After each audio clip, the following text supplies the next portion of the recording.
Hi friends, welcome to Aathres art and craft. இன்றைக்கி நம்ம கோகோனட்டை வச்சு, அதாவது கோகோனட்டில் இல்லை, கோகோனட்டில் இருக்கிற ஒரு பொருளை வச்சு நம்ம கிராஃப்ட் பண்ண போகிறோம். உங்களுக்கு இந்த குச்சியை பார்த்தா என்னன்னு தோணுது? ஒரு ஃப்ளார் மாதிரி தோணுதா? ஸோ நம்ம என்ன பண்ண போகிறோன்னா, நம்ம இந்த ஃப்ளார் மாதிரி இருக்கிற இந்த குச்சியில் பெயிண்ட் பண்ணி லீவ்ஸ் ஒட்டி பொக்கே பண்ண போகிறோம். ஸோ வாங்க எப்படி பண்ணுறதுன்னு பார்க்கலாம். இங்கே ஒவ்வொரு ஷேப்பில் இருக்குது. ஸோ இதில் ஒன்று மட்டும் பாதியாக உடஞ்சிருந்துச்சு. பரவாயில்ல, நம்ம பெயிண்ட் பண்ணிக்கலாம்.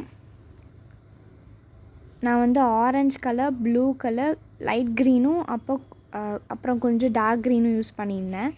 இதுதான் ஃபைனல் அவுட்புட் வந்திருக்கு. நீங்கள் ஜஸ்ட் பெயிண்ட் பண்ணால் போதும். இந்த ரோல் பண்ணியிருக்க கவர் என் தம்பியோட பர்த்டேக்கு வாங்கின கேக்கு.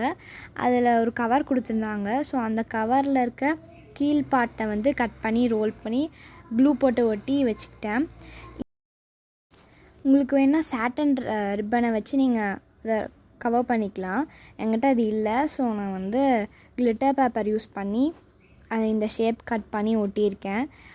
உங்களுக்கு இது பிடிக்கும்னு நினைக்கிறேன். பிடிச்சிருந்தா உங்கள் வீட்டில் ட்ரை பண்ணி பாருங்கள். ஜஸ்ட் பெயிண்ட் மட்டும் பண்ணணும்.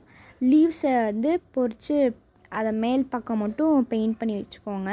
அடுத்து ஒரு என்ன ஷீட் வேணால் எடுத்துக்கலாம்.